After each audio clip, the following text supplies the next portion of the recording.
Hello, good morning. Welcome back to my YouTube channel. I hope ನೀವೆಲ್ಲರೂ ಚೆನ್ನಾಗಿದ್ದೀರಾ ಅಂತ. ಬನ್ನಿ ಇವತ್ತಿನ ವ್ಲಾಗ್ ಸ್ಟಾರ್ಟ್ ಮಾಡೋಣ. ಸೊ ಇವಾಗಷ್ಟೇ ಪೂಜೆ ಎಲ್ಲ ಆಗಿದೆ. ಇವಾಗ ಹೋಗಿ ಸ್ವಲ್ಪ ಗಾರ್ಡನಲ್ಲಿ ಸ್ವಲ್ಪ ಸೊಪ್ಪೆಲ್ಲ ಕಿತ್ಕೊಂಡು ಬರಬೇಕು. ಸೊ ಬನ್ನಿ ಅಲ್ಲಿ ಹೋಗೋಣ. ಸೊ ಏನು ಎತ್ತ ಇವತ್ತಿನ ದಿನ ಹೇಗೆ ಹೋಗುತ್ತೆ ಹೇಳೋಣ. ಬನ್ನಿ, ಲೆಟ್ಸ್ ಗೋ.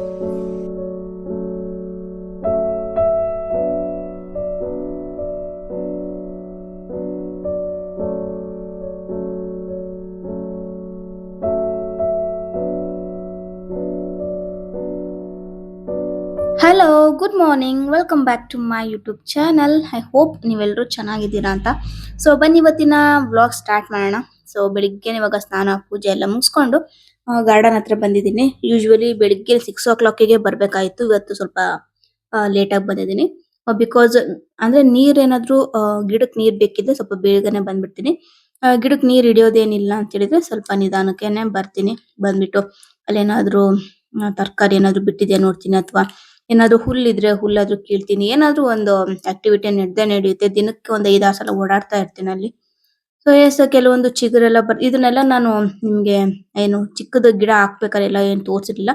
ಡೈರೆಕ್ಟ್ ಆಗಿ ನೀವು ಆಲ್ರೆಡಿ ತರಕಾರಿ ಆಲ್ರೆಡಿ ಮೆಣಸಿನಕಾಯಿ, ಟೊಮೆಟೊ, ಸೊಪ್ಪುಗಳೆಲ್ಲದನ್ನು ಬಿಟ್ಟ ಮೇಲೆ ಇವಾಗ ನಾನು ತೋರಿಸ್ತಾ ಇರೋದು ನಿಮ್ಗೆ.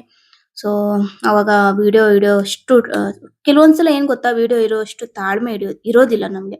ಸೊ ಹಾಗಾಗಿ ನಿಮ್ ಡೈರೆಕ್ಟ್ ಆಗಿ ಇವತ್ತೇನೆ ವ್ಲಾಗ್ ಹಾಕಿರೋದು. ನೋಡಿ ಟೊಮೆಟೊ ಎಲ್ಲ ಎಷ್ಟು ಸಖತ್ತಾಗಿ ಬಿಡುತ್ತೆ ಅಂತ ಹೇಳಿದ್ರೆ, ಎಷ್ಟು ಫ್ಲವರ್ ನೋಡಿ, ಎಷ್ಟು ಚೆನ್ನಾಗಿ, ಎಷ್ಟೊಂದು ನಾನು ಗೊಬ್ಬರನೂ ಹಾಕಿಲ್ಲ, ಏನು ಹಾಕಿಲ್ಲ, ಎಷ್ಟು ಚೆನ್ನಾಗಿ ಬಿಟ್ಟಿದೆ ಅಂತ ಹೇಳಿ. ಸೊ ಮೆಣಸಿನಕಾಯಿನೂ ಅಷ್ಟೇ. ಸೊ ಇನ್ಮೇಲೆ ಸ್ವಲ್ಪ ಗೊಬ್ಬರ ಹಾಕ್ಬೇಕು ಅಂತ ಹೇಳಿ ಅನ್ಕೊಂಡಿದ್ದೀನಿ. ಸ್ವಲ್ಪ ಚೆನ್ನಾಗೇ ಬಿಡ್ಲಿ ಆಯ್ತಾ, ಬಿಡೋದೇ ಬಿಡ್ತಾ ಇದೆ ಅಲ್ವಾ. ಸ್ವಲ್ಪ ಗೊಬ್ಬರ ಹಾಕೋಣ ಅಂತೇಳಿ ಅನ್ಕೊಂಡಿದೀನಿ ಈ ಸಲ. ನೋಡೋಣ ಏನೇನಾಗುತ್ತೆ ಏನು ಎತ್ತ ಎಲ್ಲ. ಸೊ ಸೊಪ್ಪು ಮಾತ್ರ ಸಿಕ್ಕಾಬಟ್ಟೆ ಬಿಟ್ಟಿದೆ. ಸೊಪ್ಪು ಒಂದ್ 2-3 ಸಲ ತಿಂದಿದ್ದೀನಿ. ಆದ್ರೂ ಕೂಡ ಮತ್ತೆ ಚಿಗುರು ಬಂದ್ಮೇಲೆ ಇವತ್ತೇ ನೀವು ಅಲ್ಲಿ ವ್ಲಾಗ್ ನೋಡ್ತಾ ಇರೋದು. ಅಷ್ಟು ಚೆನ್ನಾಗಿ ಬಂದಿದೆ. ಆ ಸೊಪ್ಪು ಕೊಂಡ್ಕೊಂಡ್ ತಿಂದ್ರೆ ಒಂದ್ 10 ರೂಪಾಯಿಗೆ ಒಂದ್ ಸ್ವಲ್ಪ ಮಾತ್ರ ಕೊಡ್ತಾರೆ. ಒಂದ್ 4-5 ಏನ್ ಹೇಳ್ತಾರೆ 4-5 ಸೊಪ್ಪು ಮಾತ್ರ ಕೊಡ್ತಾರೆ. ಬಟ್ ನಿಜವಾಗ್ಲೂ ಅದು ಇನ್ನ ಫ್ರಿಡ್ಜ್ ಅಲ್ಲಿ ಹಾಗೆ ಇದೆ. ನಾನು ಹಾರ್ವೆಸ್ಟ್ ಮಾಡಿನೇ ಆಲ್ಮೋಸ್ಟ್ ಒಂದು 6-7 ಡೇಸ್ ಏನೋ ಆಯ್ತು. ಇನ್ನು ಫ್ರಿಡ್ಜ್ ಅಲ್ಲಿ ಇಟ್ಕೊಂಡಿದ್ದೀನಿ. ಇನ್ನು ಫ್ರೆಶ್ ಆಗಿ ತುಂಬಾನೇ ಚೆನ್ನಾಗಿದೆ. ಅಷ್ಟು ಒಳ್ಳೆ ಸೊಪ್ಪು ನಿಜವಾಗ್ಲೂ. ಅದಕ್ಕೆ ಯಾವುದೇ ರೀತಿ ಗೊಬ್ಬರನೂ ಹಾಕಿಲ್ಲ ನಾನು.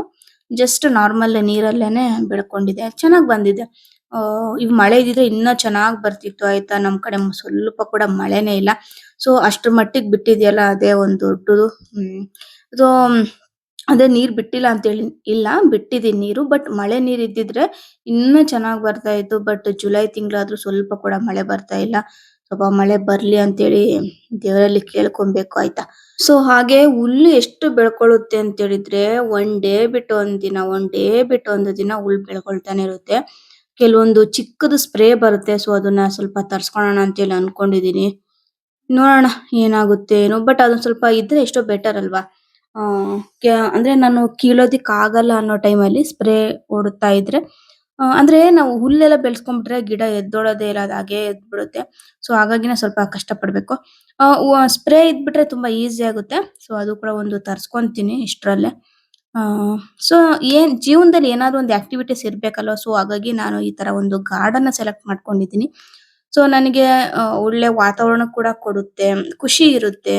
ಏನೋ ಒಂದು ಬೆಳೆದಿದ್ದೀನಿ ಅನ್ನೋದೊಂದು ಸಮಾಧಾನ ಇರುತ್ತೆ. ಹಾಗೆ ಹೊಟ್ಟೆಗೂ ತಂಪಿರುತ್ತೆ. ಸೊ ಹಾಗಾಗಿ ನಾನು ಗಾರ್ಡನ್ ನನ್ನ ಜೀವನದಲ್ಲಿ ಒಂದು ಪಾರ್ಟ್ ಆಗಿ ಮಾಡ್ಕೊಳ್ಳೋಣ ಅಂತ ಹೇಳಿ.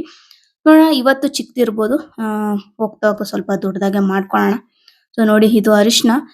ಆಲ್ಮೋಸ್ಟ್ ಇದನ್ನ ಒಂದು ಫೆಬ್ರವರಿ ಅಥವಾ ಮಾರ್ಚ್ ಮಂತ್ ಅಲ್ಲೇನೋ ಹಾಕಿದ್ದು. ಎಷ್ಟು ಚೆನ್ನಾಗಿ ಬಂದಿದೆ ಅಂತ. ಇದು ಒಂದೊಂದ್ರಲ್ಲಿ ನೋಡಿದೀನಿ ಫ್ಲವರ್ ಕೂಡ ಬಿಡುತ್ತೆ. ಬಟ್ ನಮ್ದ್ರಲ್ಲಿ ಫ್ಲವರ್ ಬಿಡುತ್ತೋ ಇಲ್ಲೋ ನನ್ಗೆ ಗೊತ್ತಿಲ್ಲ. ನೋಡ್ಬೇಕು. ಅದೊಂದು ಫ್ಲವರ್ ಒಂಥರ ಆರೆಂಜ್ ಫ್ಲವರೋ ಅಥವಾ ಯೆಲ್ಲೋ ಫ್ಲವರೋ ಬರುತ್ತೆ. ಸೊ ಅದ್ ಬಂದಿದ್ರೆ ಸ್ವಲ್ಪ ಅದು ಚೆನ್ನಾಗಿ ಬಂದಿದೆ ಅಂತ. ನಮ್ದ್ರಲ್ಲಿ ಆ ಫ್ಲವರ್ಸು ಬರ್ತಾ ಇಲ್ಲ ಅದ್ರಲ್ಲಿ.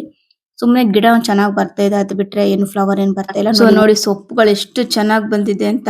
ಅದನ್ನ ಚಿಗುರು ಮಾತ್ರ ಕಿತ್ಕೊಂತೀನಿ, ಮತ್ತೆ ಅದು ಚೆನ್ನಾಗಿ ಚಿಗುರ್ಕೊಳ್ಳುತ್ತೆ.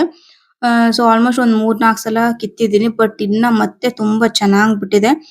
ನೋಡಿ, ಸಬ್ಬಕ್ಕಿ ಸೊಪ್ಪಿದೆ, ಪಾಲಕ್ ಸೊಪ್ಪಿದೆ, ಹಾಗೆ ಮೆಂತ್ಯ ಸೊಪ್ಪಿದೆ, ಕೊತ್ತಂಬರಿ ಸೊಪ್ಪಿದೆ. ಸೊ ಅಲ್ವಾ, ಏನಾದ್ರು ಬೇಕು ಅಂದ್ರೆ ಫಟ್ ಅಂತ ಹೋಗಿ ಅಲ್ಲಿ ಕಿತ್ಕೊಂಡ್ಬಂದು ಅಡಿಗೆ ಮಾಡೋದು. ಸ್ವಲ್ಪ ಫ್ರೆಶ್ ಆಗಿರ್ಲಿ ಅಂತ ಹೇಳಿ ಹಾಗೆ ಬಿಟ್ಟಿರ್ತೀನಿ, ಬೇಕಾದಾಗ ಕಿತ್ಕೊಳ್ಳೋಣ ಅಂತ. ಮತ್ತೆ ಹಸುಗಳೆಲ್ಲ ಬಂದು ತಿಂದೋಗ್ಬಿಡುತ್ತೆ ಅನ್ನೋ ಭಯಕ್ಕೆ ಮತ್ತೆ ಒಂದ್ ಸ್ವಲ್ಪ ಕಿತ್ಕೊಂಡ್ಬಂದು ಫ್ರಿಡ್ಜ್ ಅಲ್ಲೂ ಕೂಡ ಇಟ್ಟಿರ್ತೀನಿ. ಆ ಏನಾದ್ರೂ ಬಂದು ತುಳಿದೋಗ್ಬಿಡುತ್ತೆ ಆಯ್ತಾ. ಎಲ್ಲ ಹಾಳಾಗಿ ಹೋಗ್ಬಿಡುತ್ತೆ. ಸೊ ನೋಡೋಣ ಸೈಡ್ ಅಲ್ಲಿ ಏನಾದ್ರು ಸ್ವಲ್ಪ ಸೇಫ್ಟಿ ಆಗಿ ಏನಾದ್ರು ಮಾಡ್ಕೊಳ್ಳೋಣ ಅಂತೇಳಿ ಅನ್ಕೊಂಡಿದೀನಿ. ಎಲ್ಲ ತುಳಿದೋಗ್ಬಿಡುತ್ತೆ ಆಯ್ತಾ ಹಸುಗಳು ಎಲ್ಲ. ನಾನು ಇಷ್ಟು ದಿನ ಸೊಪ್ಪು ಅದೆಲ್ಲ ನೀರ್ ಬಿಟ್ಟು ಅದನ್ನ ಸಾಕಿದೆಲ್ಲ ವೇಸ್ಟ್ ಆಗ್ಬಿಡುತ್ತೆ. ಸೊ ನೋಡೋಣ ಎಲ್ಲ ಕ್ಲೀನ್ ಆಗಿ ಮಾಡ್ಕೊಳ್ಳೋಣ. ಅದು ಹುಲ್ ತಿನ್ನೋಕ್ ಬಂದ್ಬಿಡುತ್ತೆ. ಬಟ್ ಇಲ್ಲಿ ಸೊಪ್ಪು ತರಕಾರಿ ಎಲ್ಲ ಹಾಳು ಮಾಡಿ ಹೋಗ್ಬಿಡುತ್ತೆ. ನೋಡೋಣ ಅದಕ್ಕೆ ಏನಾದ್ರು ವ್ಯವಸ್ಥೆ ಮಾಡ್ಕೋಬೇಕು.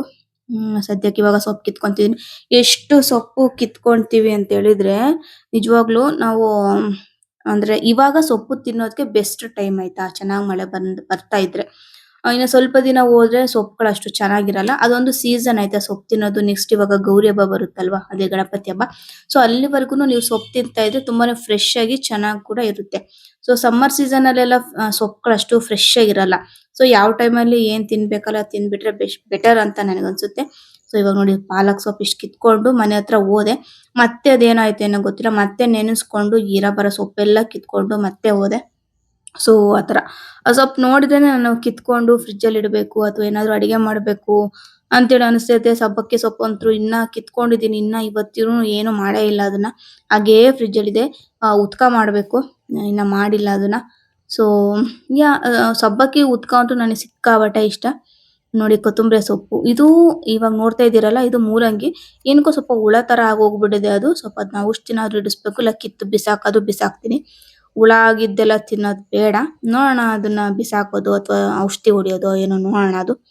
ಸೊ ಸದ್ಯಕ್ಕೆ ಪಾಲಕ್ ಸೊಪ್ಪನ್ನ ಕಿತ್ಕೊಂಡು ಮನೆ ಹತ್ರ ಹೋಗ್ತಾ ಇದ್ದೀನಿ. ಮತ್ತೆ ಬಂದು ಅಷ್ಟು ಏನೇನು ಅಲ್ಲಿ ಸೊಪ್ಪು ಕಾಣಿಸ್ತಾ ಇದೆಯಲ್ಲ ಅದಷ್ಟನ್ನು ನಾನು ಮತ್ತೆ ಹಾರ್ವೆಸ್ಟ್ ಮಾಡ್ಕೊಂಡು ಹೋಗಿದ್ದೆ.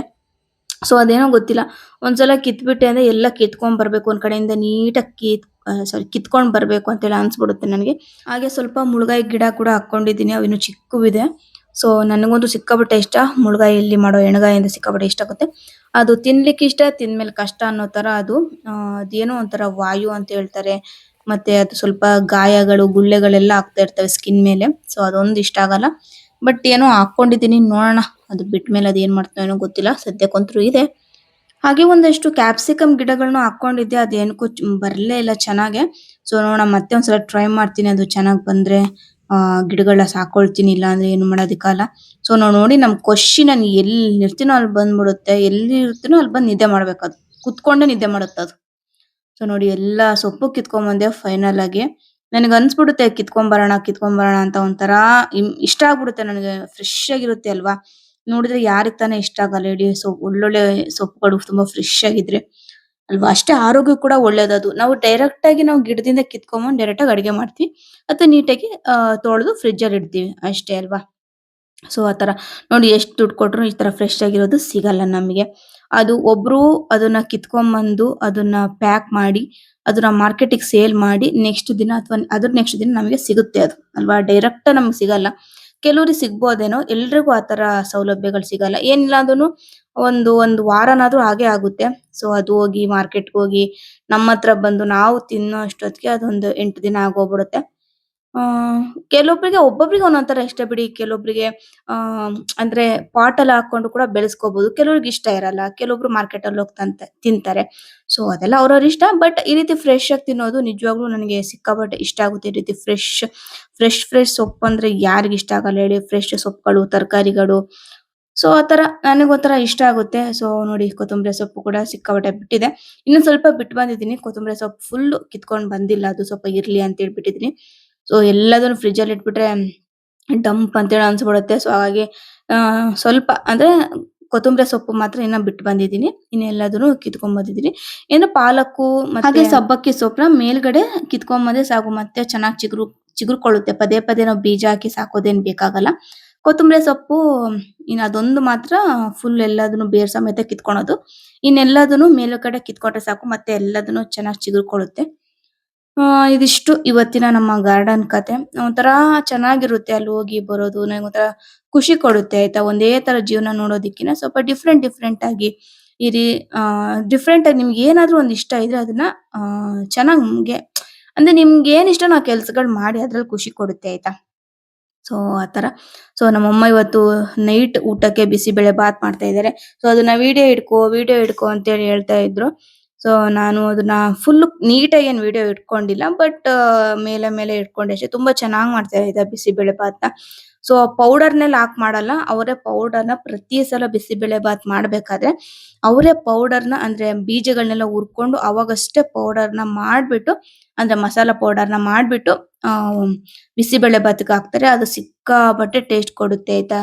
ಅದಕ್ಕೆ ನಿಮ್ಗೆ ಬೂಂದಿ ಖಾರನೂ ಬೇಡ, ಮೊಸರು ಬೇಡ ಅಲ್ಲದೆ ಅಷ್ಟು ಟೇಸ್ಟ್ ಇರುತ್ತೆ. ಕೆಲವೊಬ್ರು ಮುಂಚೆನೆ ಅವೆಲ್ಲ ಪೌಡರ್ ಮಾಡಿ ಇಟ್ಕೊಂಡ್ಬಿಟ್ರೆ ಅದಂತ ಏನ್ ಟೇಸ್ಟ್ ಬರಲ್ಲ ಆಯ್ತಾ. ಒಂದ್ಸಲ ಇದನ್ನ ಡಿಟೇಲ್ ಆಗಿ ಹಾಕ್ತೀನಿ ನಿಮ್ಗೆ. ಬಿಸಿಬೇಳೆ ಬಾತ್ ಯಾವ ರೀತಿ ಮಾಡ್ತೀವಿ ಅಂತ. ತುಂಬಾ ಚೆನ್ನಾಗಿರುತ್ತೆ ಆಯ್ತಾ. ಯಾವ ಹೋಟೆಲಲ್ಲೂ ಸಿಗಲ್ಲ ಗೈಸ್. ನಮ್ಮಮ್ಮ ಮಾಡೋ ತರ ಬಿಸಿಬೇಳೆ ಬಾತ್. ಕೆಲವೊಬ್ರು ಹಾಗೆ ನಮ್ಗೆ ಎಷ್ಟೇ ಹೋಟೆಲ್‌ಗೆ ಹೋದ್ರುನು ಕೆಲವು ತಾಯರ ರುಚಿ ಸಿಗೋದಿಲ್ಲ. ಎಲ್ರಿಗೂ ಆ ತರ ಎಕ್ಸ್‌ಪೀರಿಯನ್ಸ್ ಆಗಿರುತ್ತೆ. ಎಲ್ಲಾ ಅಡುಗೆಲೂ ಅವ್ರು ಪಕ್ಕಾ ಇರ್ತಾರೆ ಅಂತಲ್ಲ. ಕೆಲವೊಂದು ಅಡುಗೆಲಿ ತುಂಬಾ ಪರ್ಫೆಕ್ಟ್ ಆಗಿ ಮಾಡ್ತಿರ್ತಾರೆ. ಎಷ್ಟೇ ದುಡ್ಡು ಕೊಟ್ರು ಹೋಟೆಲಲ್ಲೂ ಆ ಟೇಸ್ಟ್ ಸಿಗಲ್ಲ. ಅದು ಈ ತರ ನನಗೆ ತುಂಬಾ ತುಂಬಾ ತುಂಬಾ ಸಲ ಅನ್ಸಿದೆ ಆಯ್ತಾ.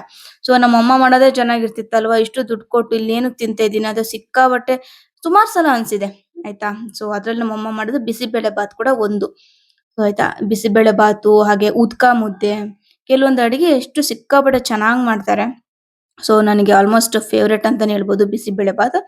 ಇದನ್ನ ಜಾಸ್ತಿ ಮಾಡಲ್ಲ ಯಾಕಂದ್ರೆ ಸ್ವಲ್ಪ ರಿಸ್ಕಿ ಇದು ಆಯ್ತಾ. ಪೌಡರ್ ಎಲ್ಲ ಏನು ಯೂಸ್ ಮಾಡಲ್ವಲ್ವಾ. ಸೊ ಹಾಗಾಗಿ ಸ್ವಲ್ಪ ರಿಸ್ಕ್ ಅಂತೇಳಿ ಅನ್ಸುತ್ತೆ. ಸೊ ಹಾಗಾಗಿ ಟೈಮ್ಸ್ ಮಾಡ್ತೀವಿ ಅಷ್ಟೇ.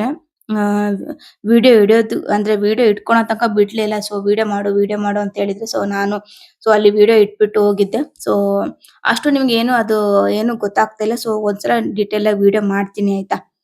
ಸೊ ನೋಡಿ ಇವತ್ತಿನ ನೈಟ್ ಊಟ ನಮ್ದು ಬಿಸಿಬೇಳೆ ಬಾತ್. ನೋಡಿ ಎಷ್ಟು ಚೆನ್ನಾಗಿ ಹೊಗೆ ಬರ್ತಾ ಇದೆ.